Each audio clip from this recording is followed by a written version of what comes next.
So welcome to the podcast. This is The Lake Effect, Barrie and Muskoka's fine home building and cottage building podcast. We're here from the Sandbox Center in downtown Barrie. Today as a guest, we have Lee Whitaker, the owner of Barrie Trim and Mold, located in a fixture here in Barrie for 40 years. Welcome. Thanks for having me, Mike.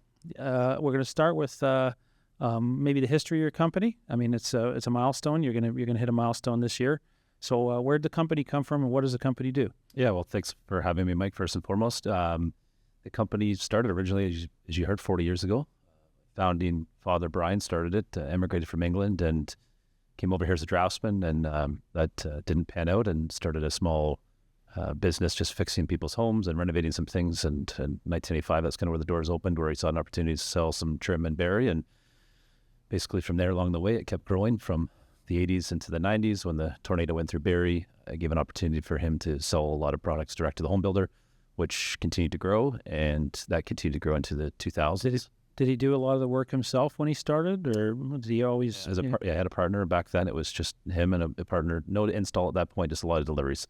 Load up the K car, the family K car, and hang it out the window and take it to sites. And yeah, we had one of those. Yeah, I think we all did. 2 bench seats and a go-kart. Exactly, yeah. A family mobile car and also a work car. So that's just how things had started, and it kept growing into the 2000s, where myself, I got involved in early 2000s and continued to kind of grow with the business and grow the business to here we are now in 2025. Okay, so let's, the thing to jump into is let's see some of the work that you've done. And like us, like Accurate Glass Products, we're focused on Barrie, we're focused on Muskoka. We have tradespeople, we do fabrication. You guys do the same. Mm-hmm. You guys have a fairly sizable fabrication shop, right? Visible from the highway? Yeah, we have 2 shops. So the first one on the highway is where we have our showroom, along with our office space for estimating and purchasing, et cetera, along with the manufacturing of our trim and door division. And then we have another offshoot just across the street of about another 15,000 square feet of our stair and railing shop, where we produce everything. Okay, great. So a locally produced product, for and the higher end. You guys are capable of doing the higher end product that goes into the larger cottages. Yeah, correct. Anyway, from Highway 7 up into the Muskokas to Parry Sound, Huntsville, Gravenhurst to Collingwood, and kind of beyond. Okay, so the first picture we'll start with is it looks like a ceiling in a kitchen, maybe some beams that you guys are fabricating and installing, I'm going to guess. Yeah. So what's trending a lot in the housing industry, especially the custom end, as I'm sure you would know, is white oak. From white oak floors to especially white oak stairs and railing that we do a lot of with designers in picking white oak doors. You can kind of see a door in the background by the kitchen, which ties its way all to the way to the ceiling, where you see some faux beams that we've built. So we strap the ceiling with 2x4, 2x6, whatever it might have been, and then rip the pieces in the shop and install them at site. So would that be, would this look be spec'd by the designer, or I guess it would be, there'd be many different versions of this where the homeowner saw a picture, maybe even this picture on your website, they liked it and they talked to their designer, or the designer came in, saw something they liked and advised the homeowner. How does the process usually go to get a look like this? Great question. Obviously, pictures are worth 1,000 words, as we know from websites, social media, and whatnot. And also designers have a very fine eye on what they would like to see in someone's home. This one, I believe, was the homeowners that had seen a lot of pictures and surfaced through stuff online and kind of came up with the idea. It was really, the idea was built as they were building the home. They knew that they wanted a very open living room from the kitchen all the way back to where this picture was taken by the fireplace, and they wanted to kind of break it up on the ceiling with the beams to kind of accent the floor and the doors. Okay, so this would have a lot of value to the consumer, to the homeowners and the cottage owners, to be able to bring in a picture or show you something on Pinterest and say, Barrie Trim, can you make this happen? Yeah, especially in our industry. Again, the picture's worth 1,000 words. We need to kind of see and feel or have an idea of what you're looking for. Okay, so before we go too far, for those who are really short on time and patience, what is your website exactly, just in case somebody's listening? The website is pretty easy, www.barrietrim.com. www.barrietrim.com. Correct. Okay, perfect.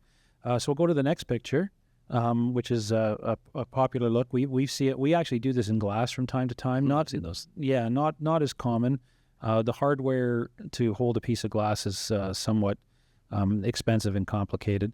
But I've seen, lots of trim work or doors or, barn doors of different kinds. There's barn doors. Am I using the right term? Yeah, it's 2 barn doors that were custom with basically a chevron pattern that you can see down the side of the doors, which is pretty unique.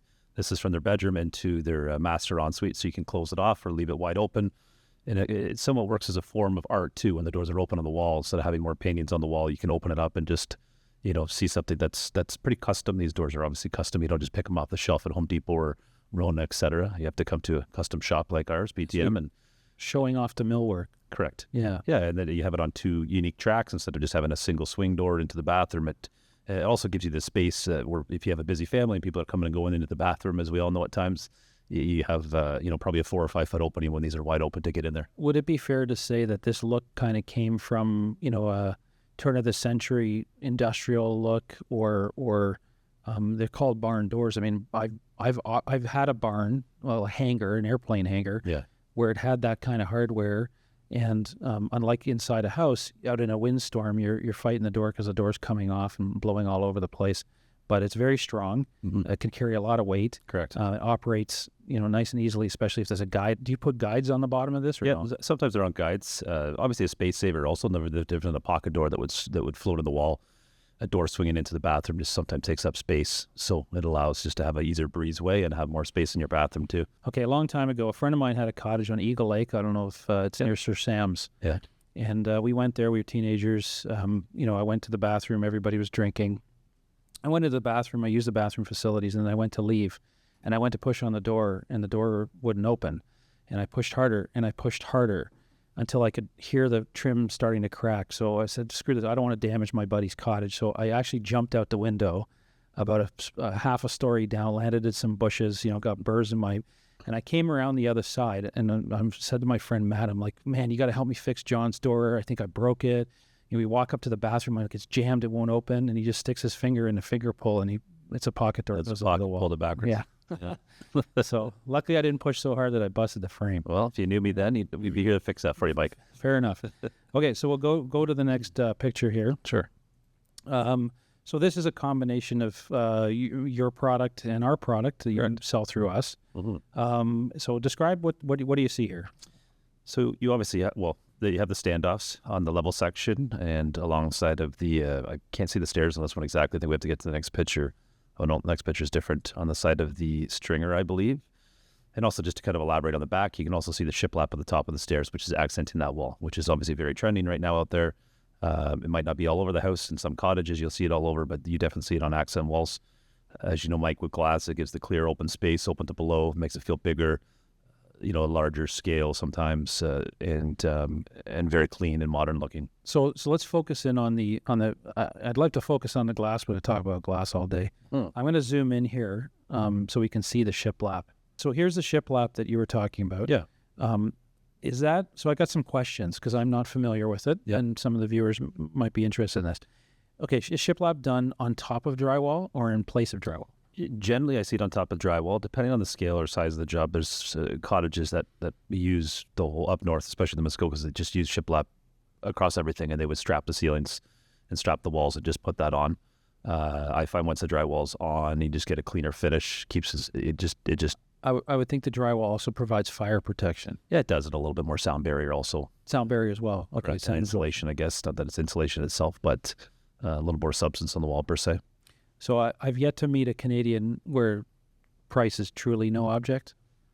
Most Canadians, even the wealthiest Canadians, the most wealthy Canadians are still price conscious. Oh, very much, yeah. But they're also safety conscious. Mm-hmm. So I'm thinking that if you did that over drywall, you don't necessarily need Type X fire rated drywall, but is it mostly over like 1/4 inch or 1/2 inch? It's just normally just over 1/2 inch drywall. Okay. Some people, even with shiplap, are making the decision, almost at the end of the job where it's all tape, mud, and sanded, and they've been talking to the designer or the homeowner or the builder, et cetera, just to say, we need to kind of some more substance on the wall to, have it some act, to have a pop kind of thing. So that's where shiplap has definitely been trending over the last 10 years.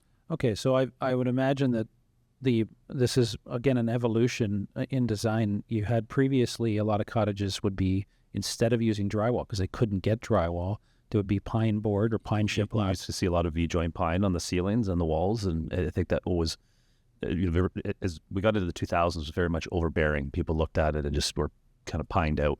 They started painting it or taking it out. Whitewashing it. And now they sell a lot of that stuff where you could get pre-finished pine stuff also for the ceilings and do shiplaps on the walls, which looks great.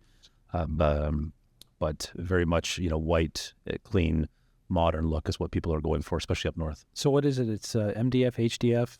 It's MDF, yeah. MDF is a multi-density fiberboard, which is obviously just ground up sawdust into a mold.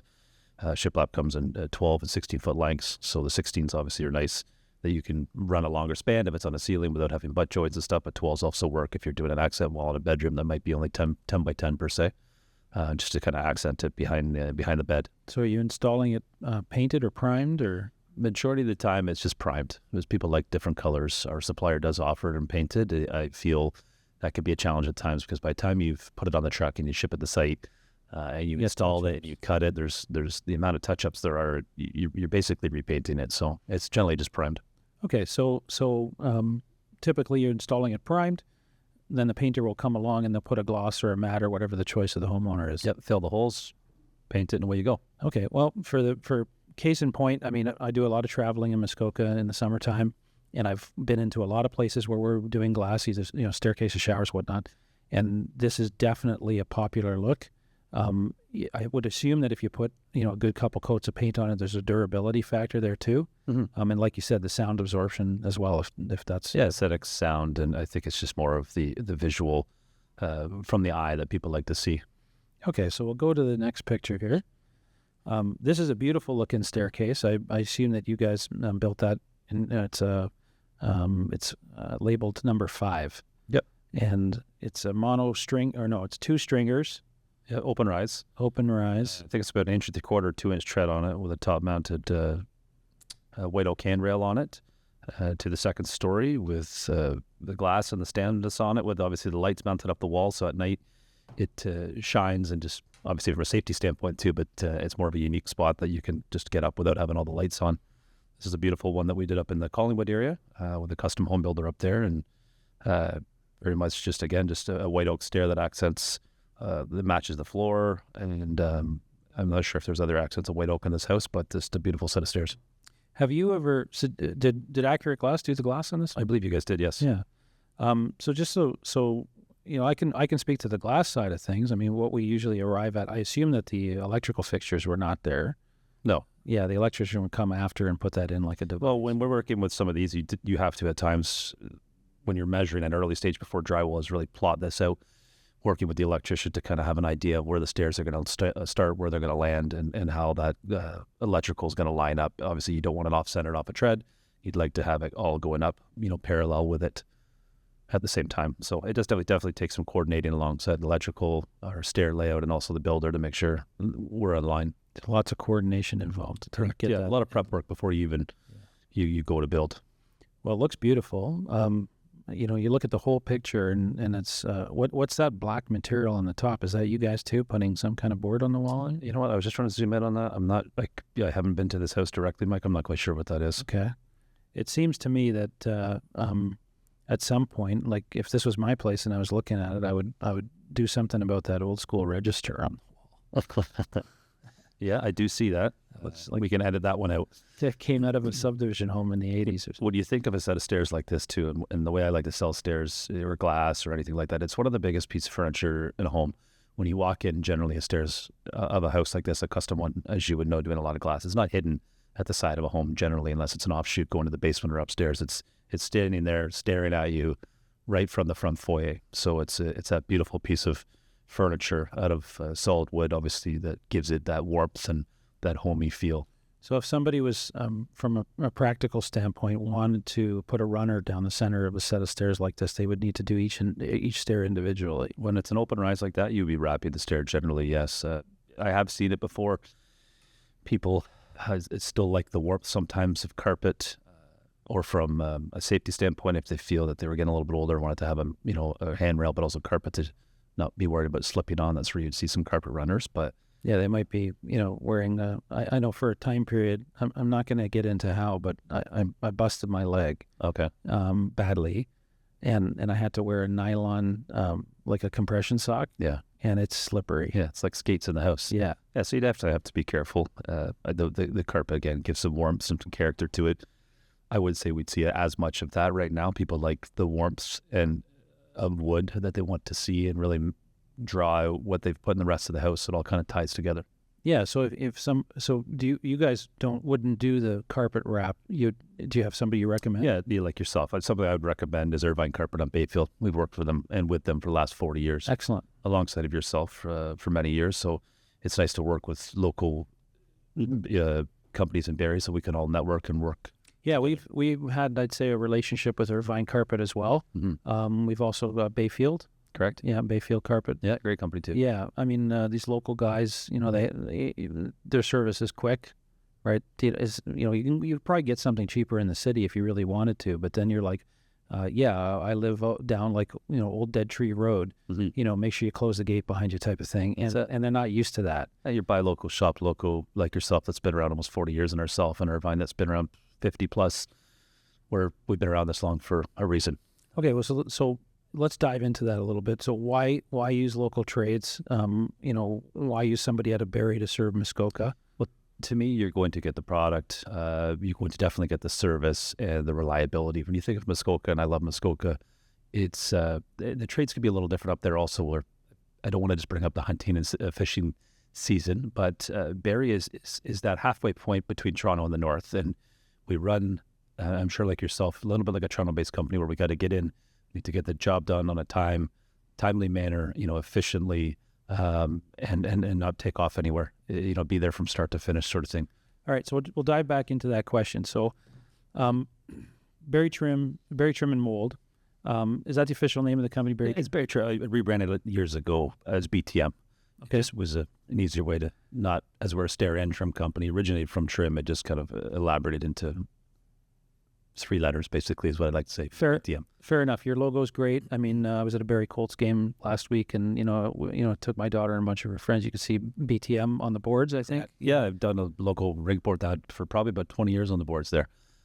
Before it was at HD, I started on one side of the boards. I kind of worked my way around to the other to know that eventually, it took me time to get there. That the OHL would be broadcast in HD, and you'd be able to see the boards and good local hockey. Barrie Trim and United Home Hardware, which is another friend of mine, a local company. We split a box there, and it's great entertainment, and we bring builders and people from up north there to enjoy the local. Well, and the BTM logo, it's bright as clear. It's red. Anybody who's watching should be looking for it. I see it on signs. I see it, your card floating around, posted to boards, this kind of stuff. It's a very recognizable, logo. I would hope that we see your trucks. I hope you see our trucks on the road. Yeah, 100%. Yeah, I see accurate glass all over the show. Same with, BTM. Try to get the wheels in motion. See, we want your vehicles on the road, not just sitting there. Yeah, and so if you're a homeowner or a designer or a general contractor and you're functioning out of, let's say, Gravenhurst, Aurelia, Barrie, Bracebridge, Huntsville, Port Carling, Bala, all of the locations that are basically, that are within like an hour to an hour and a half drive of Barrie.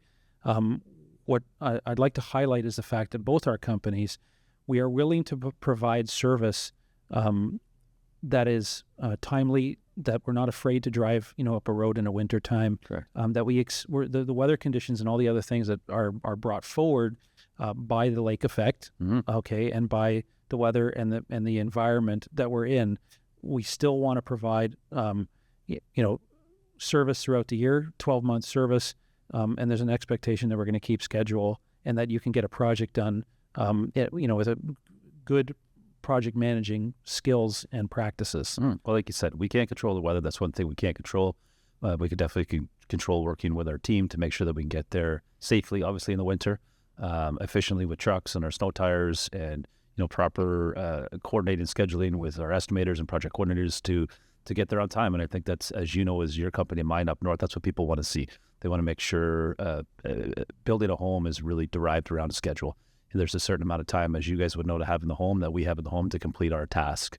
For us, being a stair and trim company, like I say, we're kind of that one-stop shop, so we can work internally together to get that job completed up north or wherever it might be, from start to finish on a timely manner. Yeah, that people should have an elevated expectation of a company that's supported in the way Barrie Trim and Accurate Glass were supported in order to get a job done, despite the fact that it's down, a country road, basically. Correct. Yeah. Yeah. Great job describing it. Thank you.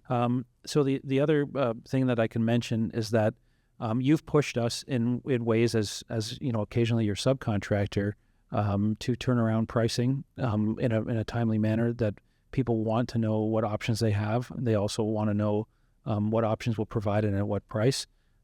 So if you can describe quickly, I mean, you have an estimating department, you have estimators, you have folks who can take, close consideration of a set of plans, a description, or a request by a customer, turn it into a set of professional options, and then present it back to the customer for their selection in a timely manner. Correct. Yeah. So I have some outside sales reps that obviously go into the Muskokas up to Collingwood, Owen Sound, that are selling to custom builders or volume builders to generate leads and find scope and stuff like that. So the drawings can then come internally to the business and go to our either stair department estimating or trim department estimating, where we can work on that scope. We have a fully functional showroom, about 3,000 square foot showroom that you can come in. Obviously, we just worked on with yourself and renovated all our stair displays and put in new glass and standoffs and spigots and stuff, so people can kind of see what is really trending out there in the market. And once they pick their scope, either in the showroom or online on our website, as I said before, at www.barrietrim.com, you can then get an understanding of what scope you want. Estimating would work on that for you, send it back to you, and that's really what kind of just gets the ball rolling with the builder or the homeowner or whoever's building or renovation. Okay, so we'll go back into the online showroom here, basically. We'll look at picture number 6. That's a base shoe. It's I might note that in this particular picture, it's not complete from a glass standpoint. But did you guys do the front door? Do you guys do that? No exterior doors, all interior doors. Interior doors. Yeah, this one was done a while ago up in Muskoka. We did stairs. I'm not sure if you did the glass one on this one, but was just more showcasing some shoe rail with some glass and some modern colors, which obviously, Mike is black. The door, obviously, on this one, it pops with a red, which kind of unique. But yeah, beautiful set of stairs. Yeah, nice set of stairs. And so that's, for anybody who's watching and looking into selection, that's base shoe. And of course, the job's not finished. It needs the caps on the end, but mostly that's cut at 45. The glass is, freestanding but supported on the bottom. And it does give you the opportunity to actually see how that hardware works. So I'll zoom in here, and you can see how there's an aluminum base. The top of the glass is supported by rubber, and then there's caps. The black caps create the finished product, and of course a cap goes on the end. This is, Mike, again, compliments to you and your installers and company. Just at the end of last year, as we renovated the stair displays in our showroom, you guys did a fantastic job and helped us, and it really allows people to come in. Obviously, pictures are worth 1,000 words, as I'd like to say, but when you can actually feel this, come in and touch it and see it from a stair perspective, it really allows you to figure out what you may or may not want in that build or that renovation. Well, the same goes the other direction. I appreciate it because we find that people are not going to go to a showroom just to see glass. Glass is see-through, right? Yeah. But they're interested in the trim. They want to see the it's like tile. They're not going to select from, or sometimes people will select from a thumbnail on a computer or whatever. But they kind of want to come in. They want to see the different options. And of course, in glass, there's options for hardware. There are some options for glass, 5 or 6 of them. But I'm going to guess in trim, it's infinite. There could be hundreds. Yeah, they want to come and touch and feel it or walk away with a sample, which is kind of how the business started in '85 with a lot of pieces that were just being cut and kind of put into boxes that people could take and walk away with. And we still do that today. 40 years later is if they want to sample the base of the casing and the crown or the shiplap or something, they can take that and pin it up on their wall and have an idea what it may look like on the rental or the build that they're doing. Yeah, especially designers, they want to have it sitting on their desk so that, it's helpful to hold it in your hand while you're explaining to somebody. We want to have it on their desk too, with our codes on the back of it or some line drawings. So they're thinking of us when they're doing their next build. Fair enough. So the next picture here is it's spigots. It looks like plank flooring or some kind. Yeah, some of these jobs go back a couple of years, Mike, so I got to kind of look at it. But yeah, again, spigots to an open below section. Obviously, you can see a stair in the background. The stair in the back, yeah, that's... with some standoffs and glass going to the second floor. Is there glass actually in that? It's invisible. Yeah, it's invisible. I think just kind of how you said glass is invisible. So if you look through glass and you look through glass again, about 20 feet, it's a little tough to tell. But just, again, taking some of these pictures at sites, it just, again, to show the consumer of really what you can do. Is that a steel stringer? That one is, I believe it's steel, correct? Yeah. Do you guys buy a steel stringer from somebody? Yeah. So like yourself, that when we do the glass, we would obviously sub it out to you and kind of tie all the components through our company. And we work with another company that does and fabricates our steel. And most of the stuff, we do a lot of wood, obviously stairs, that's what we do internally, and wood monostringers. But if the client opts to that wood or that steel decision, that we would just work with another local company. So are those the wood that's on the monostringer there, is that solid pieces of hardwood? Yeah, that would be, well, we would glue it up, put it in our clamp carrier and glue it up, shape it and sand it, just depending on thickness that they want. Minimal would be 1.75 inches, and we've done up to 3.5, 4 inches thick sometimes, depending on the stair, on the tread itself. Excellent. Okay, so it's a monostringer with standoffs. Mm-hmm. Yeah, so you got about a 5 rise up to a landing that was custom built. We built that landing, and then it goes up again. This is a steel stringer with standoffs, as you can see. And then the base shoe on the level section, and then this actually mirrors itself below to the basement. Again, nice white oak, very custom modern home this was in. You can see from the glass from the outside. Obviously, it's a showpiece too, so as they're coming up to the front of this driveway on the main picture, you can kind of look through the glass and really see that. The first thing you see is a set of stairs, as you pull into this house. So really a beautiful home and a beautiful set of stairs. Yeah, it looks like quite a different combination of hardware that was used. Huh. And then, having it's almost like on the left-hand side of the picture, does it connect to a wall, or is it self-supporting? This is self-support. Wow. Yeah. So this was quite a task when you think of steel and getting that into a home, and thank God the front door was that wide. You're talking 10 plus people to kind of lift it through the door and then somehow figure out a crane system or how you get it up, because there's a lot of weight involved with this too. So this client itself, didn't want anything tied to the wall because, like I said, there's glass behind there at the front. So when you see through it, it almost looks like it's a floating set of stairs through the front window. So it took a crew of how many people? 10? At least probably 10 to lift that up and get it into the opening. So it's, you got a rowing team there. Yeah, with the school bus to get the guys in to lift it up there. Yeah. Okay, well, that's a good note for anybody watching the podcast, is that you have the manpower and you have the ability to do things like that. There's plenty of shops who could probably fab that, but who's going to get it, into the house without damaging the floor, damaging the door, damaging the window? Correct. Have the skill. You got 10. If you got 10 people, you have at least one person who's needs to be in charge of the other 9 people, right? That's it. Yeah, generally, our foreman would come from the shop. That's kind of helped and built the set of stairs and be the lead man on this and kind of take direction. You can't have 10 people bringing a set of stairs into that house like that and not have someone guiding you too. Yeah, and also the safety factor of it too, right? So this brings us back to the fact that the capabilities of Barrie Trim and Mold. You're not the only company, in Barrie who has that capability. There's several others. There aren't many, for that matter. They're all good players. They're all strong players, local businesses. But who can't do this, and I'd like to highlight this, is, somebody who's doing, I can tell you because I was one of them. I started off at Mattamy when I was like 14 years old. Mm-hmm. And one of the things we did as a labor crew was install stairs. Yeah. Of course, they were wooden builder stairs. A lot of them were just straight runs, 13 rise or 12 rise. I can't remember what standard. And one guy on the top of it, 2 guys lifting up the stairs, one guy at the top with, hammer and nails. Yeah. Okay. And if you leave it up to your GC to let his go, give me a supply only price for this and we'll deal with it. Mm-hmm. That's not what you do, I assume. No, 95 to 98% of the time we would do a supply and install. For the stairs and obviously the railing. It's a unique subtrade and no different than trim and doors. And that's where I say is we're Barrie's largest and biggest one-stop shop for trim doors, stairs, and railing. And we've grown along the way for 40 years and continue to grow in a vibrant market to help people with their builds and rentals. Yeah, well, it's a beautiful finished product in this picture, and the fact that it took skilled people that you've trained over many years and a team of them to do it is notable. Thank you. Yeah. Okay, so let's go to the next picture here. Is this the underside of the same set of stairs? The next picture is, yes. Okay, well, that answers a lot of questions. It's self-supporting. I couldn't imagine what it would take, to get that screwed in without nicking something or...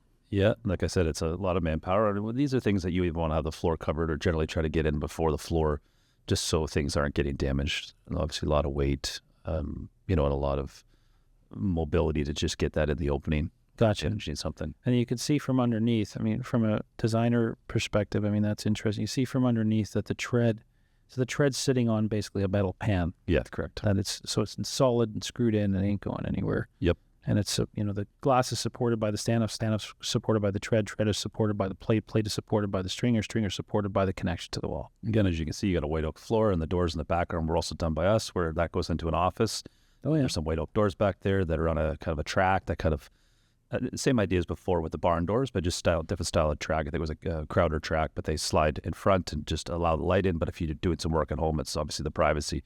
And as you know, Mike's selling the shoe rail and the spigots and standoffs and stuff. We see a lot of obviously black trending.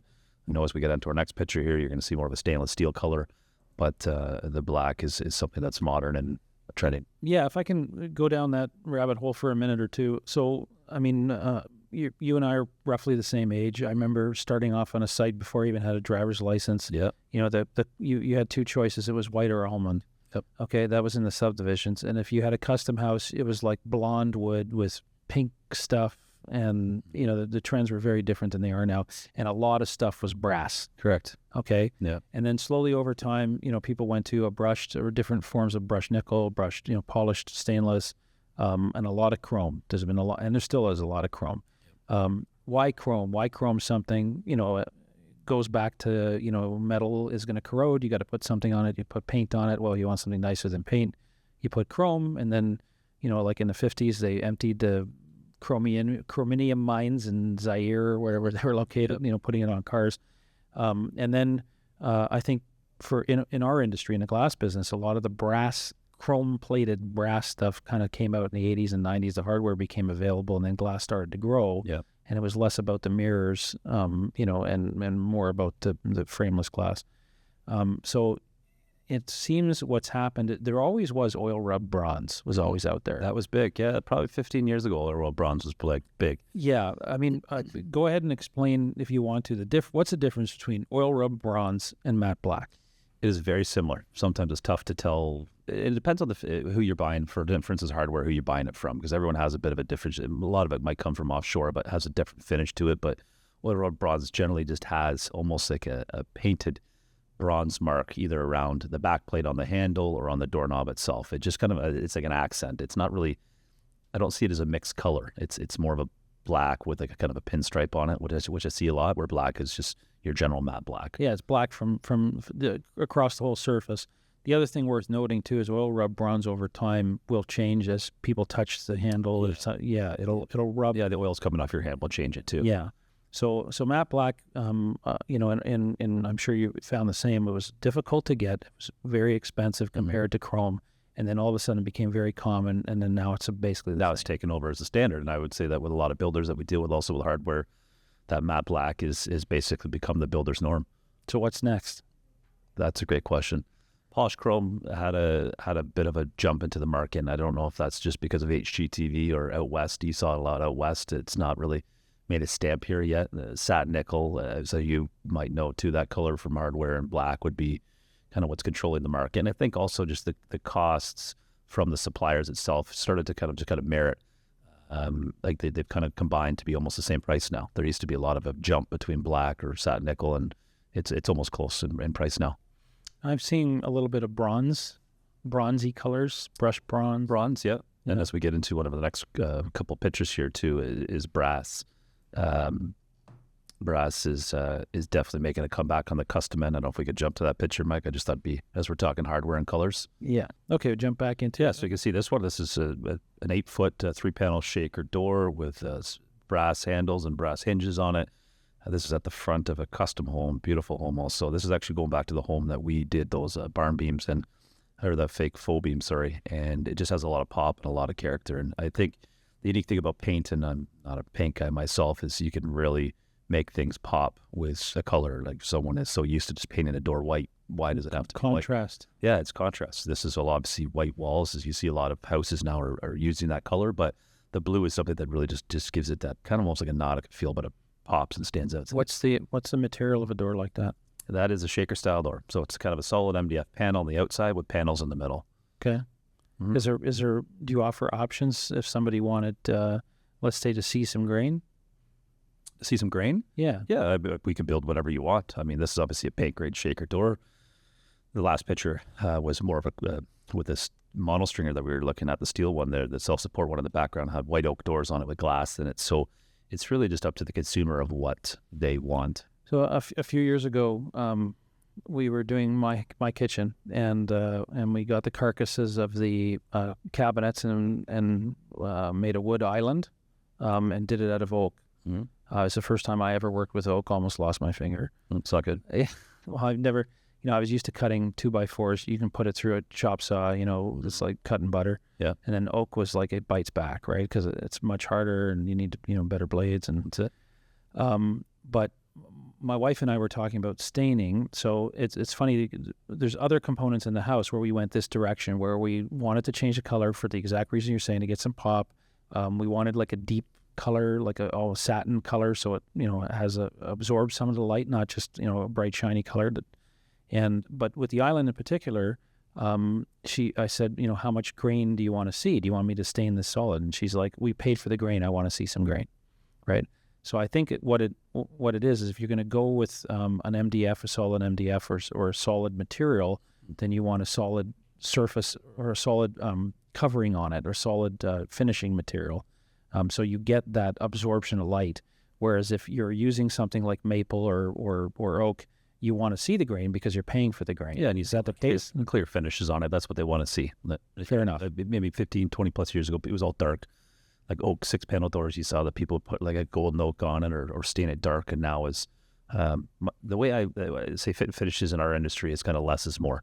It's a simpler look, like from the base of the casing of the door, and no different to the finish of it. It's a clear, like white, as on the walls, and from a solid door, it would just be a kind of a clear finish on it. It's going to really accent that white oak or red oak door that you're kind of showcasing. Okay, so you want to see, the cleaner look, but you still want some accents. Obviously the hardware. I mean, that's how we started the conversation here. The hardware is not just a chrome. It's not just a polished, or brushed stainless or something like that.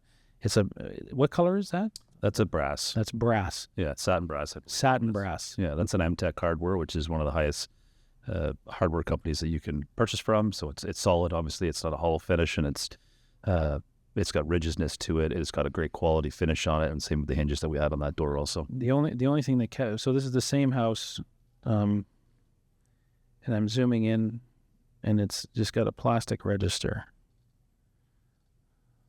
Maybe you should sell registers. I've been asked before to do wood ones. Well, do you guys CNC wood?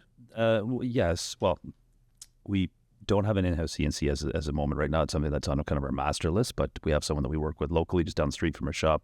A lot of flooring companies have really taken over the registers too. They're selling it with the floor cut. Like, sometimes people are changing the floor color at the last second, but they have those in stock, so they would be putting them in. Yeah, I noticed the tile guys. The tile guys also. It's usually, your average tile place will not have a CNC. They'll use a subcontractor. It's the same thing in glass for many years. So before I was with Accurate Glass Products, I used to work for a company in Markham for many years. Glass Showers and Mortars, a great company, still in business. They serve mostly Oakville, Rosedale, Yorkville, that kind of stuff. And they had a guy that they subbed out to do sandblasting and glass carving.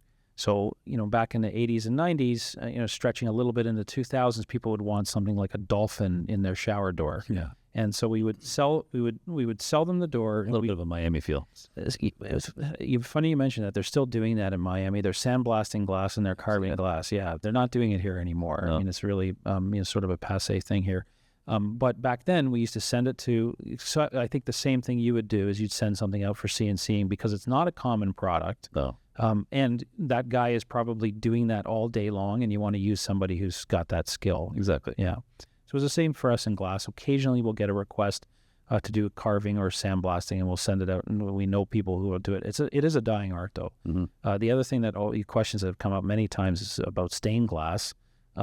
Stained glass is now, to get a guy to do a custom stained glass, and the market for that is still there, believe it or not. It's churches who are renovating or have repairs. Right. $1,200 a square foot. Wow. Yeah, that's what they charge for stained glass these days. Well, I'm sure there's not a lot of people that know how to do that anymore. No, can't do it. Yeah, but there are still some small glass shops out there where.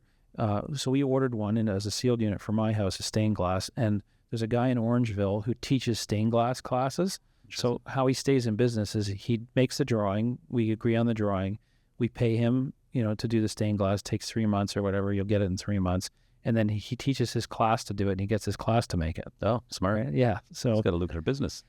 he gets by, Yeah, right? But I'd say. yeah, that's the thing to focus on, really. I think your company's focus more is the larger scale work. Yeah. Right. The larger scale work, getting it correct, and but not to say that you can't or you don't know people because you've been in the industry so long. So how long have you been in the industry? I have been in since about 2000. Okay, and your father started what year? 85. 85. So anybody who's within an hour's drive who's in this business who are providing those specialty work, like, people can come to you, and it's a complete solution. Correct. Right. Well, like I said, that's why we try to say the one-stop shop. Something that most businesses here or Toronto don't offer is a trim and stair company, someone under one roof that we work together and I got you. sell two facets of a bill to you. Excellent. Okay. Is there any other subjects that we haven't covered that you want to cover? I don't think so, Mike. I'd just like to thank you again for having me on the podcast today and talking about the alliances that we have as a relationship with the companies that we have. And Yeah, excellent. I think the important thing to note is that your company, you're celebrating your 40th year. correct. We celebrated our 35th anniversary a couple years ago. It's a great thing to do, just to let the public know that you're out there, that you're stable, that you'll back your work. I don't know if you do this, but sometimes we get calls for stuff that we had done, 10 or 15 years ago, and we're like, yeah, for sure, it's got our stamp on it. We'll help you sort through any issues you might have. I mean, home finishes do wear out. Correct. Right, over time. Wood, MDF, no matter how well you try to protect it, 20, 30 years, especially if you got a house full of kids and dogs and, dragging stuff through the house. And I'm sure you get calls, where you've done the work many, many, many years ago, but you're happy to take the phone call, help that's a customer. Even if the customer 20 years ago, they're still Yeah, we might have a loose spindle at times if we have someone on the market. As much as they say we're a manufacturing-based company from stairs and trim, it really, in the world that we live in now, you have to be service-driven, and really make that aware to your staff also, that let's go above and beyond. If it was a loose spindle or something was rattling or something, that we could go back and go a little bit of our way to help them. I think that speaks a lot of the company. Yeah, local business with local ties and long roots. Correct. Okay, and the designers, the homeowners, the general contractors, the cottage owners, they can rely on your company that it's there this year, it'll be there next year, and that you keep learning and evolving and adjusting to the trends. Correct. And then that's a and as you just said 40, Mike, we're just about to relaunch our website within the next month, working with another company to launch a video, just really promoting our brand and business over the last 40 years. We're in the midst of building right now a trade show booth in our stair shop. We'll be in Collingwood and Muskoka, up to Parry Sound, down to Orangeville this year, with a brand new trade booth of showcasing, what's trending for stairs and trim, and really getting that brand out there. So we're really trying to take that 40th, as you said, and really embark on it in our surrounding community where we do business with. excellent. Well, I appreciate you being on the show. Thanks for having me. It's Lake Effect Podcast. We're at the Sandbox Center, and we're going to wrap up. If you want to have a look at it, we'll find it on YouTube. They can just, or they can Google AccurateGlassProducts.com podcast or the Lake Effect Podcast. You should be able to find Barrie Trim as episode number 4. So thank you very much. Thanks a lot, Mike. Okay. Thanks for having me. Good luck. I hope you have a good season. We'll get out of winter here and into a summer of some kind. And, Yep. And you'll see our trucks on the road. Yep. Good luck at 2025. Thanks, Mike. Thank you. Take care.